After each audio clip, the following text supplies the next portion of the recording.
welcome back to the Classic Gamers Guild podcast. I am here with Paul, as always. Hello, Paul. Hello, mate. How are you doing today? I'm lovely. How are you? Doing well, thank you. I'm actually great, in fact, because we have a guest that I've been wanting to get on the show for quite some time.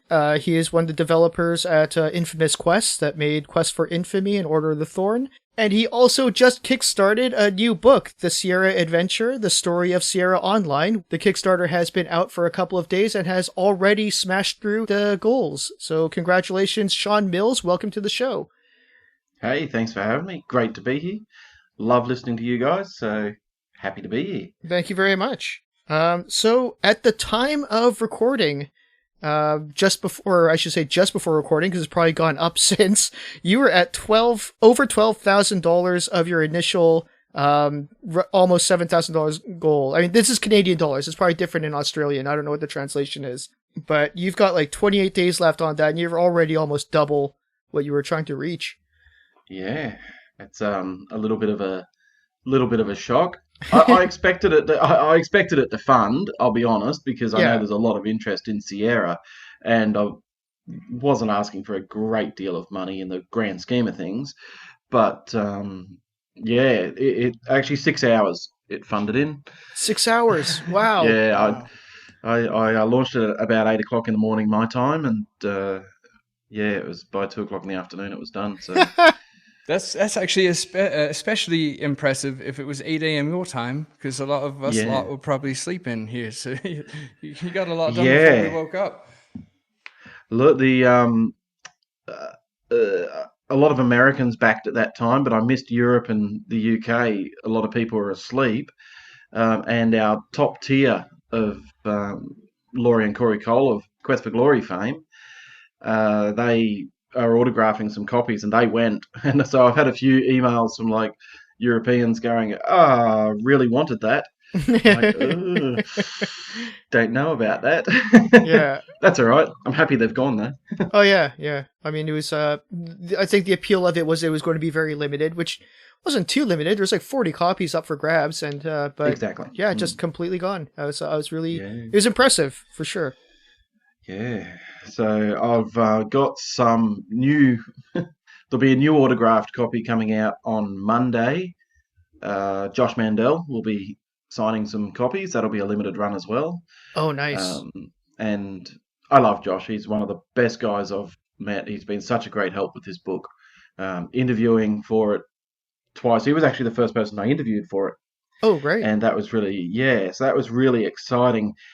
And he gave me some contacts and some leads to find people, because when you're a fan, you know the names on the boxes and maybe a couple more. The Mark Sieberts of the world who composed the music for so many of their games. So you sort of know some of those names, but you don't know the people who actually do the work.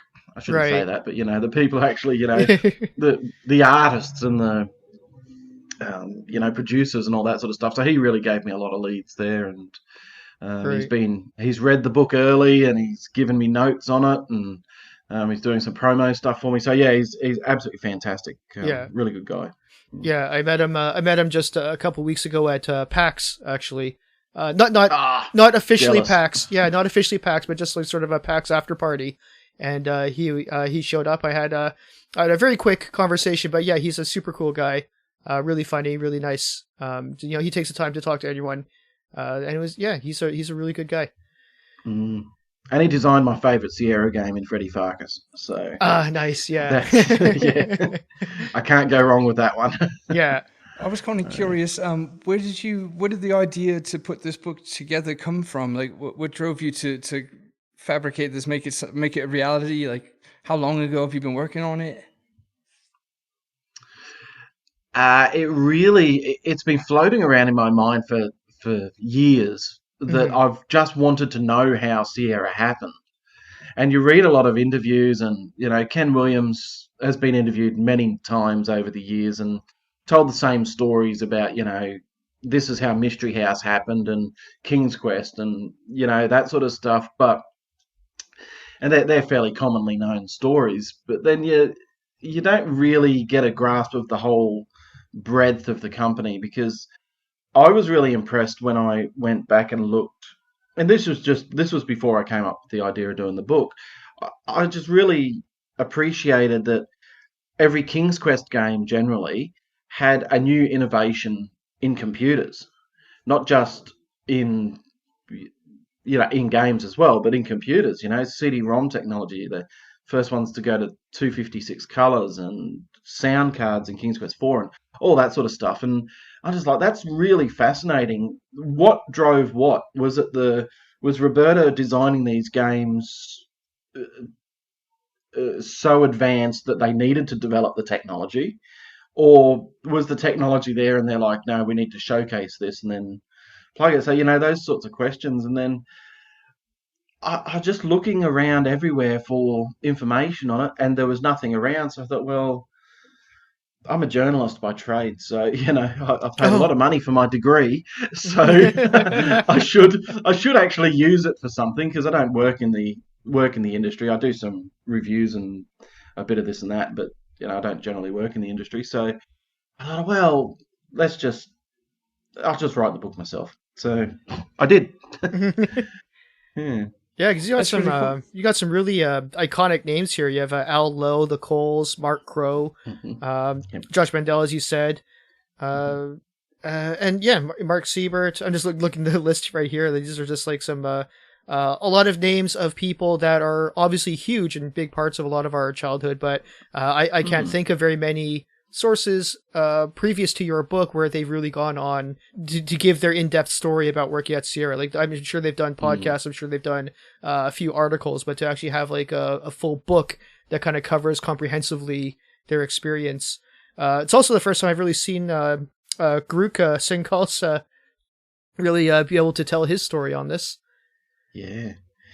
Garuka was brilliant. I really enjoyed that interview. And sometimes you guys would understand this. You interview people, and sometimes they're good. Sometimes you've had a good time, but sometimes it just hits the zone, and it's just really brilliant. Yeah. And Garuka's interview is one of those. He is so passionate about life, but also really passionate about the games and the era that they worked in, and uh, the work that he did as a producer, and just getting a grasp in my own mind about what the producer's role was. And he was the only producer and then the first producer at Sierra for a long time. So there was he was brilliant. There's a lot of little stories that didn't actually make the book out of that interview because they're not sort of relevant to the story. But yeah, he was great. And that's back to Josh Mandel for a sec. He's actually, Garuka's one of the first people that Josh recommended. And as you said, Garuka's not really ever talked about it. And there's a few people like this that didn't leave Sierra in the best way. Yeah. Might have been hurt or burnt out, or all sorts of different reasons. And Garuka was one of those. And so it's really good to get that story. It's Yeah. really good to just have a chat and find out what's going on. And he sent me the loveliest email, probably 6 months afterwards, because I used, you may not be aware, but on Adventure Gamers, the review website for adventure games, which I write for sometimes, they released a series of articles a little while back that I wrote about Sierra. There was 4 or 5 articles there, and I did quote Garuka in a couple of those. Same source material that I used for the book. And he sent me the loveliest email just saying how it was really nice that I actually explained it in the first time he'd ever seen that the production of a game was explained properly, not just the Right. rose-colored version that people see, Yeah. or people sort of think.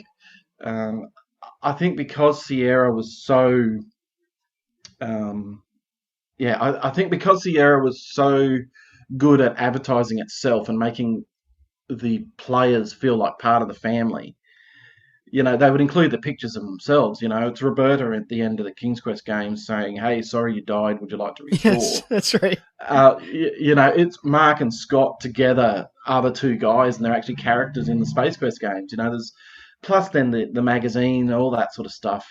You really found out about these people. So, but that's the niceified version of everything, because that's they're selling a product at the end of the day. So they're selling, the nice family, we're a Yeah. happy Disney type family, Magic Kingdom type thing. So to find the truth of that, and then to have someone like of Garuka's status say to me, "Oh, look, you actually nailed it. That's exactly what it was like." I'm like, "Yeah, I can take these articles further and develop the whole book out of it."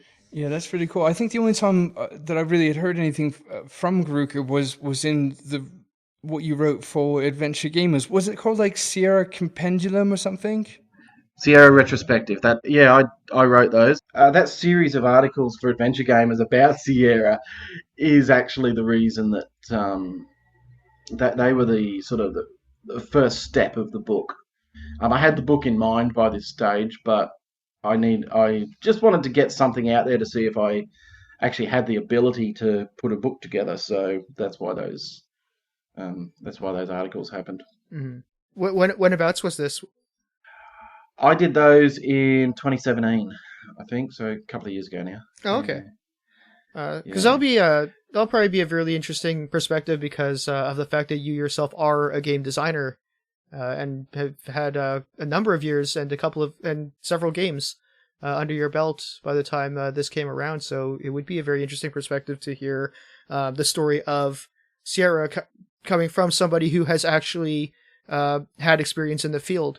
Yeah, it is interesting because I guess I've got my own preconceived notions of how to build a computer game after, the 4 or 5 that we've made over the years. So then to go back and think and look at how they made games in sort of the golden era of adventure games anyway, how much easier we've got it. And I mean, we're a two-man show. It was, a two-man band, me and Steve. Mm-hmm. And we have a lot of other people work with us, but it's always me and Steve plus other people depending on the game. So um, it's really interesting.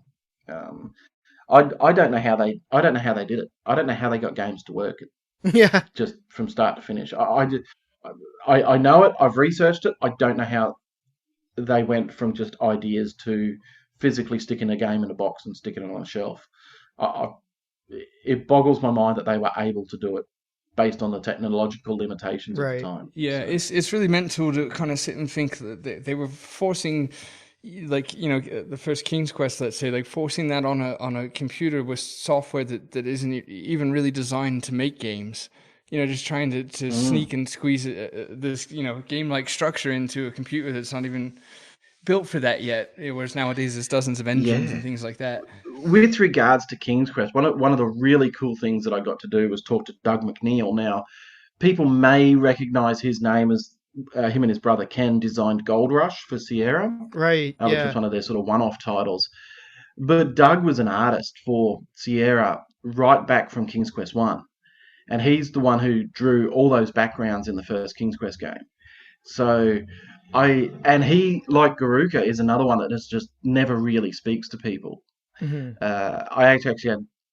I didn't even ring him on the computer, by Skype or whatever. I had to ring him on the cell phone and have the chat that way. So it was really great just to chat to Doug and find out exactly how they used to do it and the lockdown that they were in for the original King's Quest. Because most people are probably aware, if they know about Sierra, that it was one of IBM, the PC Junior's launch titles was That's King's right. Quest, and uh, IBM paid Ken Williams this bucket of money, said, make this game. And Ken's like, well, can I keep the engine afterwards? And they're like, yeah, sure, no problem. Probably a big mistake on their part. And he gets people like Doug and Mark Crow did a bit of work on King's Quest as well in the animating and all that sort of stuff. And they were locked in basically a room and they had a name that IBM were calling the PC as far as they were concerned, which was, now most people know that one of the code names was Peanut, but theirs was a different name. It was like Cashew or something like that. Right. And that was actually IBM's trick. Every development group had a different name for it. So when it got leaked, they knew which group it came from. Oh, right. So fascinating, just a great little idea, and the secrecy of that. Do you get that nowadays? I don't know.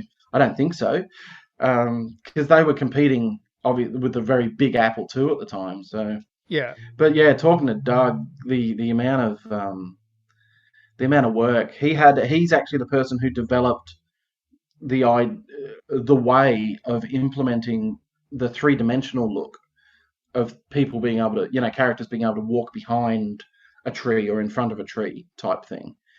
Roberta had the idea, but they couldn't work it out, and Doug's like, sort of worked it out on graph paper. Said, well, if we call these areas priorities and we do this and this, and that's how we'll get it done. So it's fascinating. I wouldn't even think of that when I make my games. I'm just like, oh, well, that's a walk behind. We just color in that tree and bang, he walks behind it. If he's above it, if he's not, he doesn't. I never thought about it.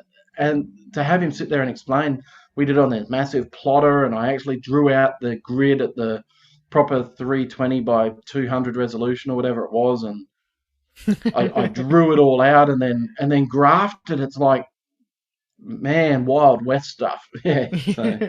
Yeah, they're creating things before the rules were put in place for them to be created. Definitely pioneers in that regard. I was wondering, mate, do you have because you talk to so many people from Sierra, so many alumni and kind of legends, at least to people like us. Was there any I'm sure there was, but could you pick maybe a favorite or two, like outstanding, shocking story that you heard from anybody? There's a couple of stories that I heard that I'm not allowed to print. So that was interesting, and obviously I won't mention those, but I'll say that did happen.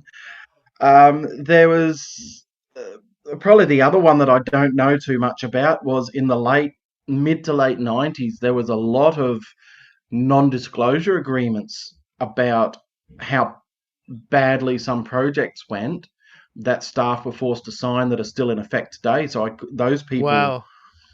mentioned them, but I tried to dig on that, but I just couldn't get anyone to crack. Yeah. I don't want them to. They're breaking the law if they do. That's Not right. that I think Activision, as the owner today, would actually care, but still, they're completely right. Most interesting people I think I spoke to are the ones I enjoyed the most for different reasons. The fanboy in me loved speaking to Al Lowe the most. I'd Yes. never spoken to Al, and he is brilliant and so funny. I actually interviewed him twice because the first interview just went so off track that I was looking through my notes of it. After I transcribed it, I was looking through my notes about it, and I thought, oh my goodness, I've missed everything about like Larry 5, 6, and 7, and major chunks of the educational stuff, the Torrens Passage. I'm like, oh my goodness, it was a great interview, enjoyed it, and got a lot of great stuff. But yeah, so Al Lowe was great. He was great to talk to the twice I talked to him. Mhm. Very funny stories. He was very, very honest about the way Sierra ended to me, and actually put it into perspective and gave me some like dollar figures on how much it affected him. Oh, wow. Al gave me some numbers just for my information. That's not stuff I'll print, but he just gave me just how much it impacted the the community Mhm. of Oakhurst and the wider community in that area of California. So many of the people lived there, of course, and even up in Seattle when they're up there. So yeah, that was really great, but also really really funny as well. And that's an authoritative figure. He's been at Sierra since the really really early days. So it was great to get that perspective of those people that have been there the entire length of time. Yeah. Um, Another one was when I spoke to Ken Williams. We were talking about the Atari crash of, the video game crash of North America, as it's That's officially right. called, I suppose. Was that 82 or 83, around there somewhere? And we were talking about that because that was a real turning moment in Sierra's history as well. And he was Al Lowe had told me this story. He'd said that in the morning he got to work and there was 120 employees, and in the afternoon, after he'd been fired, he there was 40. And Al was one of those that took the option to just work from home and get sort of royalties or payments at different points of the process. Instead of getting like the weekly wage or whatever, he would get you get a payment when it's complete, you get a payment when it's workable and all that sort of stuff. So that's what Ken had to do. But then I used that story, and when I was talking to Ken Williams, he said it was really emotional that that was one of the hardest things he's ever had to do in his life, Right. is fire that many people. And that put a real humanity to the whole thing as well, because he said, we've encouraged these people to come up, move to Oakhurst, and then they've settled. The kids, they might have met people, they've bought houses, their kids are in school, and then suddenly they don't have a job. And Oakhurst doesn't have any other employment, or didn't really. There was the phone company, that was it. They're the two biggest employers in town in that era, was Sierra and the phone company. And funny story, the Sierra buildings now are owned by the phone company. And yeah, so there's that sort of stuff. That was really emotional. Some of the funniest stories I got were from John Williams, which is Ken's younger brother, and John was in charge of. He was employee number 3, and he was marketing manager, marketing director. I actually don't know what his official title was. He did basically all of the marketing and promotion and stuff at first, and then as the company got bigger, sort of specialised in different bits. He was in charge of things like the Interaction magazine and all that sort of thing. Okay. But some of the stories he told me, like there's a great one, which is in the book. They used to have a lot of reps come into town when it was, Sierra had become quite successful at the stage. They used to have a lot of, computer companies come into town and, try to rep things. Can you sell your products on our discs? And, that sort of thing. And so Ken would wine and dine them and, enjoy their company, but pretty much knew what he wanted to do. It gets this one guy comes into town. He's a disc seller, and they had no intention of ever buying these discs, but they took him out and got him absolutely. So Ken and Roberta, from what I understand, this is from John, so I haven't confirmed this with Ken and Roberta, but be that what it may. And so John's like, Ken and Roberta, they wined and dined this guy, and they got him absolutely trashed, absolutely wasted. And then they're just they're driving around Oakhurst, small town. It's like 1 o'clock in the morning, and they just randomly pull up at the front of this house and go, "You know what we should do? We should break into this house." So they break into this house, and then they see this little convertible sports car. They're like, there's some paint over here, and Ken's drawing these big polka dots on this sports car. Oh God! And drive off, put the guy on the plane the next morning. What this guy didn't know was this was John's house, so it's Ken's brother's house. So and John was like, "Fine, it's whatever. That's the story." But it's just this great sort of college campus sort of mentality, frat house mentality. But the funniest line that John said to me there was, I think to this day, this guy thinks that one of the biggest CEOs in computers had this reckless streak. They went out and just vandalized these random cars and stuff. And I'm like, that's brilliant, John. Absolutely love it. So, that's awesome. Yeah, I hope that guy never finds out that it was a brother. Well, if he buys the book, he might. Right. I don't know. The company probably doesn't. The company probably doesn't even exist anymore if it was floppy disks. So Yeah. That's really good. That's a great one. So a lot of those great little stories like that. Johnny Williams gave me a lot of those, and Mark Hood gave me a number as well. Mark was he started as a programmer and worked his way up till he was actually running the studio in Oakhurst right up at the end in '99. So he gave me a few good ones too. There's a great one about the Coles actually that Mark told me. His first day in the office was he's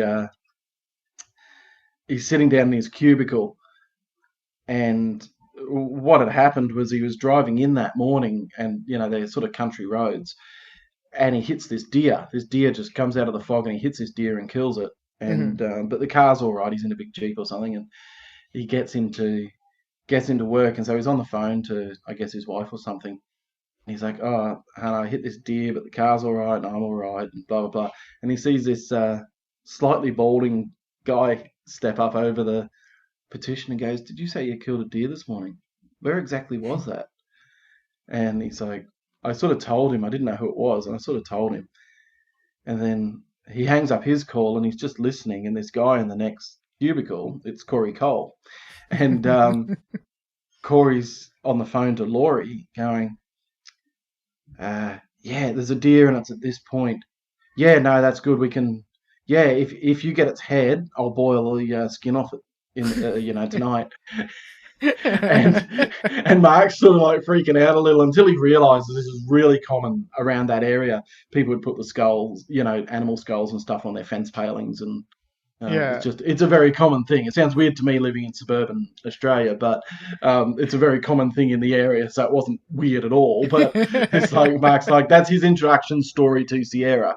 So actually, I've got introduction stories. I just realised I've got a lot of introduction stories where people have first met someone from Sierra, and it's Corey Cole on the other end of the first person he's met. Of course it is, yeah. So, there's some good ones there. But yeah, like Josh Mandel, when he got to Sierra, the house he rented was owned by the Coles. So, yeah. Oh, nice. Well, I got to ask, was it as difficult to get a hold of Ken Williams as I think it would be? Yes. That's the short answer. Yes, it was. Look, I did not interview Ken anywhere near as much as I would have liked to. Yeah. At the end of the day, he's the founder and he's the mastermind behind the whole thing. And I would have liked to talk to him a bit more, but he was on his. I had a space of about 2 weeks when I was doing the interviews before he got on his boat to go to, I think, Canada at one point, and then down to Mexico following that, and so that was difficult.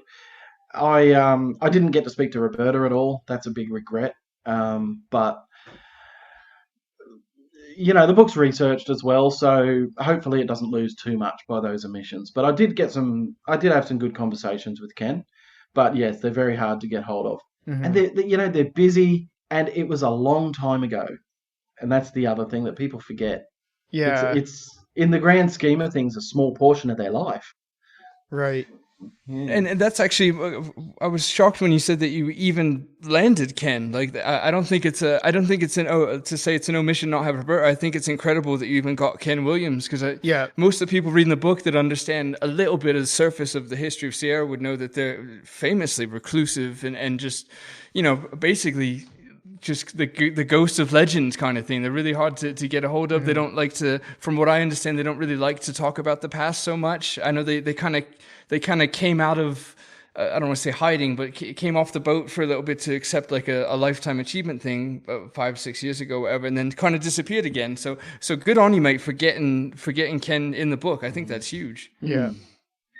Well, I can thank his brother for that. He gave me the email address. So, yeah. But look, there's a few people I didn't interview for the book, and I'll be upfront about that. There's some people I really would have liked to speak to. Of course. But there's a number of reasons, and I mean, I think for Ken and Roberta, they've probably gone over it so many times. They probably, I don't know, and this is just me talking, but maybe they feel they don't have anything new to add to the story as well. They're the people that have been interviewed 100 times. They've told the story about, sitting around the kitchen table designing Mystery House, and then, buying the house up there, and then this and that, and, all the things. So I think there's probably, I think it was really emotional experience as well. And again, this is just something that I've picked up from other people, and I guess just my own opinion. But I really think it was a real emotional experience for Roberta in particular. When you design something, when you write something, there is that personal attachment to it, that emotional attachment to it. So to then they didn't lose it all, but to then walk away from all of that would have been quite hard. Right. So I think there's a few things, a few reasons like that. Aside from them, you know, they're fairly well off. I would say, Yes. and I think they're probably just enjoying life. Yeah. And why keep rehashing the past? So there's those reasons. There was other people. There was some artists that, or some other people and designers and whatever that didn't want. I actually had some really nice replies that said, "Look, it's been so long ago. I don't remember an awful lot of detail that you'd be after. You'll already have the broad strokes, and honestly, it's in the past. I've talked about it enough." Hmm. And that was fine, and I appreciate that. And some people, no matter how hard I tried, I just couldn't get them Yeah. to respond to anything, which I guess is probably the same as the previous reason. They probably felt they've said it all, so and that's fine. Maybe a few of the big names that I missed will come out and say, "Hey, you didn't interview me for the book," and I'll do a special edition, and I don't know. Hmm. Who Yeah. knows? Or maybe a sequel or whatever you would A call sequel, it. yeah. Roberta's story. Yeah. I don't know. No. Yeah, it's impressive you got so many of the kind of heavy hitters and legendary names from the industry you got, because it's, the way Sierra ended was notoriously quite messy and rather probably bitter. That it would seem like a difficult task to get people to speak about it because of the way it ended, rehashing a lot of emotions and stuff like that. So I think it's impressive you got the amount of people you did that were happy to come forward, and that's what makes the book so much more interesting. There's such a shroud of kind of mystery over Sierra. There's just something about it. You can't help but feel like you're missing part of the story. So that's why I was so excited to hear that you were doing this book. Well, I can't even think of any other book that really chronicles from beginning to end the Sierra story. I think a lot of people are very familiar with bits and pieces, but a lot of what I've come across really just comes down to like forum posts, interviews, and bits and pieces, as opposed to any one consolidated reference book, which is basically, here is the story of Sierra, here is the perspective of all these different people in different positions in the company, right, from beginning to end. Someone should write that. Yeah. Oh, that's a good idea. I'll put that on my list of things to do. Look, that was part of the problem. I think that part of the reason I wrote it, not a problem, but part of the reason I wrote it was that there wasn't that story of it from beginning to end. And I had to make the decision to end sort of in 99 when they ended as a developer, because they did continue till 2008, and then there was the resurgence while I was while I was thinking and researching the book. There happened to be the resurgence of it, but the Activision bit. But we just won't talk about that. And so there wasn't that there. There was Stephen Levy back in like 82 wrote Hackers, which has a massive section on Sierra, which is really great for the first sort of probably 2 or 3 years of the Wild West version of Sierra, prior to King's Quest One. And as great as it is, and it's a brilliant read, and it's a really good book, it doesn't tell the whole story. No. It doesn't tell the story that people remember. You say Sierra, people think, or generally Leisure Suit Larry or King's Quest. They're sort of the two that I find people remember. Mm-hmm. Particularly Larry, as guys tend to remember the Larry games. And it's those weren't around when Stephen Levy wrote that book. So it was interesting finding out when I lent the book, when I gave an early draft to Josh Mandel. He sent it back to me with a few notes and stuff, and he goes, I haven't heard half these stories, and I lived this. And I'm like, yes, that's a win. Yeah, so. Yeah, that's you did your job. Yeah, and I know that you've smashed your Kickstarter goals there, but I guess this is also there's still a reason for people to go and back the project, if for nothing else, to secure a copy of the book. Are you looking for after it officially launches, once the crowdfunding is done and all, is it going to be available for retail sale? Yeah, absolutely. It'll be available as a electronic version, I guess, with all the the Amazons and all that sort of stuff of the world. There'll be hard copies available as well. Okay. People can order those. So yeah, it will be available for sale. If there's any major publishers out there that would like to put it into bookshops, that'd be fine. I wouldn't say no, but at this stage, it's self-published. Yeah. Because to be honest, I sometimes feel we're all part of that community, I guess, and sometimes I think it can feel a bit bigger than it really is. And Yes. so I was a bit unsure of how many would sell or how popular it would be. And even though I've smashed the Kickstarter and that's fine, there's still only about 250 backers. So Right. that's not an awful lot of copies of the book. So Right. Yeah. I think it's a great read. I think it's really interesting. It'll be even better after the editor has been through it and fixed up my shoddy English. But he's Canadian, so he can spell properly as well, which is nice. Nice. And As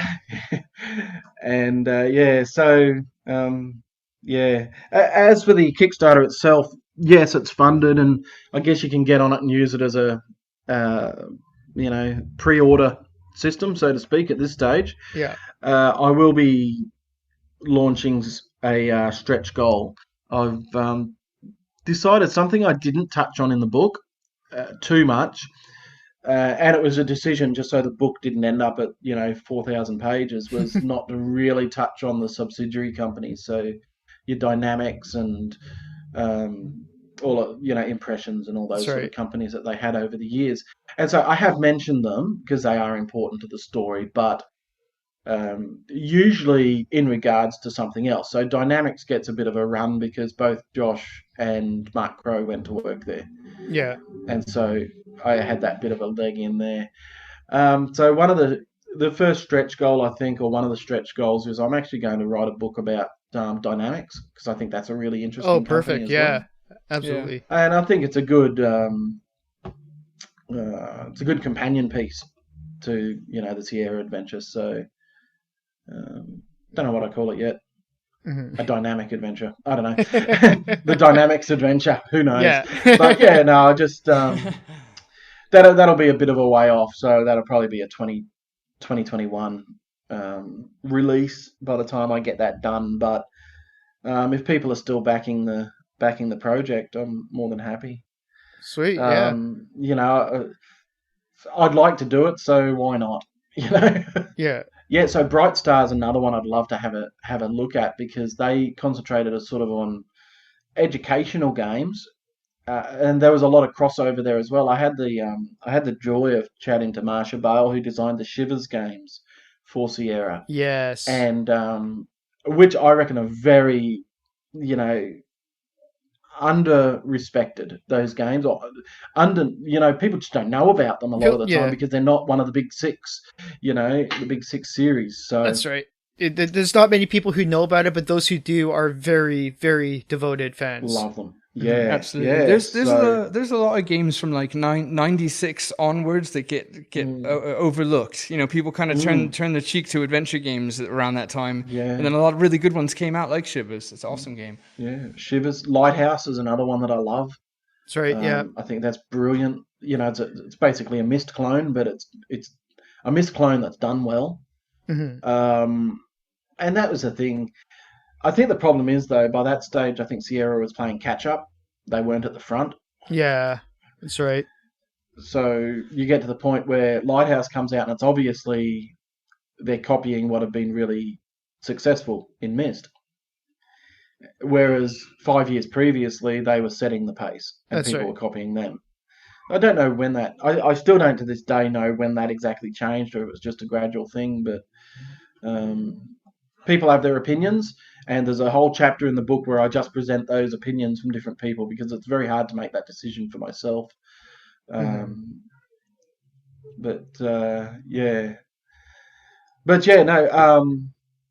Star's an interesting one. I think I'd love to have a look at Bright Star, and Dynamics, of course. I think they did some amazing stuff. If only for Betrayal at Krondor, which I reckon is one of the greatest RPGs ever made. to this day, I think it holds up. I mean, the graphics are very boxy now, but very blocky. But oh, what an amazing piece of work. Yeah. So yeah. That's and a huge game too, from what I understand. I know somebody who replayed it recently, and it just took like he was already familiar with it, and it just took him so long. He's just like, this is like such a big game. it's massive. It's really huge. Particularly, I think there's like 9 chapters in it, and chapter 1 is very open world, and you can travel the map, from top to bottom, and you're going into zones. If you're like familiar, say World of Warcraft and those sorts of games, you go into zones that are way above your level. Right. And that's the sort of thing that happens in Krondor. You can get into areas that you really shouldn't be in at this point, Yeah. but they let you in there. Yeah. And and it doesn't have any of those, niceties like nowadays, where it warns you or auto saves the game before combat or anything like that. It's ruthless. It is a ruthless game. So yeah, and it's a great story, and I love the Raymond Feast stuff as well. So, and I think they played well in that universe. So. And there's talking about the late 90s, there's another one. Return to Krondor was a late 90s game, and that's a great game as well. I don't think it's as good as Betrayal, but it's a great little game. So there's a lot of stuff that happened around that era that just, I don't know. I don't think they're bad games. I just think they start to get lost in the sea of so much. Mm-hmm. So many games. I think it's a bit of the problem nowadays. It's even worse now. But you look at the late 90s, and computers had become almost a white good. You have your fridge, your freezer, and your computer. Yeah. And they're all bought in the same shop. Whereas 10 years before that, you had to go to the special dingy little shop that sold Apple IIs, and you had to have a certain technical expertise or technical knowledge to operate even just to use it. Yeah. DOS. Yeah, and, exactly. the command driven line, the DOS prompt and all that. So yeah, I think that the change in the industry where it opened up. I think Myst is another one. Myst sold 1 million copies. It was the first million seller. Right. And suddenly, what were massive hits for Sierra, something I did discover, you look at those, say, your Larry games that would sell, 250,000 copies, and that's a massive hit. But then you put that in an era where they're the biggest selling games, that's great. You build your business model around that. Then you move 5 years down the track where Myst and Halo and, those sorts of games are pulling in 1 million, 2 million, 3 million sales, but your Larrys are still only selling 250,000 copies. Yeah. And they suddenly look like they're not hits, but they kind of still are. Right. Yeah, So, the ball got moved. Yeah. Yeah. The ball got moved. The game changed. That's the nature of everything, though, isn't it? So, yeah. Yeah. Well, I am incredibly excited for your book to come out. I cannot wait to read those stories. Especially even getting a little bit of a sample just talking to you here today. Just that sounds absolutely fascinating. Like I said, I never even heard. I don't think there is a book out there currently that chronicles the Sierra from start to finish. So this is just this is a must-have for anyone, I think, who is a fan of Sierra, fan of the adventure games, or just like in the classic gaming community. So I really can't wait. When is the book expected to release? I've put on the Kickstarter mid next year, so mid 21. So about 8 months away. Okay. Hopefully, I get it out quicker than that. The thing about this Kickstarter is I've actually written the book. It's completely written. Mm-hmm. So right. all the real hard work, so to speak, is done. So the Kickstarter is to get mainly the editing and the cover. I spoke to my editor this morning and I said, "Look, we're already funded. Would you like to start?" And he's like, "Sure." So, and that'll be a long process in itself. Yeah, and that's really great too, because there's a lot of people who are a little bit gun shy about Kickstarter because of so many projects that don't really come to fruition, or they take a very long time. But they can back with confidence now because they know that, it's going to happen. And it's just a matter of how soon. Yeah, exactly. So I really do want. I've tried to organise it. I know rewards are always a massive pain in the backside when it comes to Kickstarters as well. Reward fulfillment. So obviously, the sooner I can get that done, my budget works because the prices won't go up. Right. Yeah. And that's been a major issue for people. I know that, and it's just getting it out to people because I'm using a print-on-demand service. I can actually go straight from the printer to the customer, so to speak. So it doesn't come through me, which is A, saving time, and B, avoiding a lot of problems, postage problems and that sort of stuff. So that'll be good. Well, just before we wrap up, is there anything you would like to give? Any shout outs or any last words? Yeah, look, I guess I really just want to thank everyone who's supported the campaign so far. It's really blown me away how quick it's funded, how much interest there is. I am certainly planning over this weekend. I'm settling on some stretch goals and some further tiers for people who've missed out on the autographed copies and that sort of thing. So that'll happen over the next few days as well. I'm just, I guess, really humbled by just the support for it. I'm really happy, and I'm really happy that people are actually going to be able to read it and enjoy these stories. Time's moving on. These people won't always be with us, and it's good to, get it all down and get it in place. So, so I guess at the end of the day, just thanks for the support, and keep an eye on it if you want to upgrade your pledge to one of the newer tiers when I get some of those autographed copies that people have been after. We'll do that. Yeah. Awesome. Sounds great. All right. Well, thank you all for joining us again. As always, you can find us on Facebook, Classic Gamers Guild. We have a page, we have a group, we have a Twitter at the CG Guild. We have a Patreon if you'd like to support the show. And otherwise, we will see you next time. We will put a link to the Kickstarter in the description to check out. And also, don't forget to check out Shawn's Infamous Quest projects, infamous-quest.com. And thank you all for listening. Thank you, Shawn. And nobody do a murder out there.